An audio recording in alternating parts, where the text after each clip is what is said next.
ও আম্মা, এই হঠাৎ খরিয়া গ্রিল খাওয়াইলা, এখন দেখি মিষ্টিও বাটো, কোনটা সুখবর আছে নে?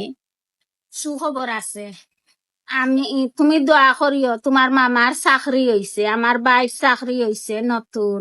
ও 6 লাখর বেতন পাইয়া আমি ও সকলরে মিষ্টি বাটিয়া দিয়া।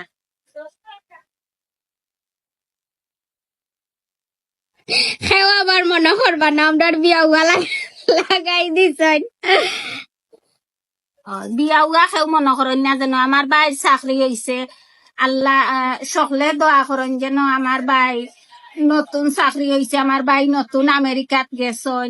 আল্লাহ লাখের বছরের হায়াত দিতা, আমার বাইগু সুস্থ থাকতো। আল্লাহ আমার বাইরে আশা খান ফুরাইছই, আর এখন আমার বাইয়ে সুস্থ থাকতো, লাখ লাখ টাকা ইনকাম করতো।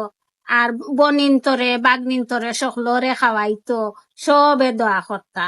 সবর উচিলায় আল্লাহ আমার বাইরে নিয়া পৌঁছাইছন। বহুত খুশি হইছি আমি।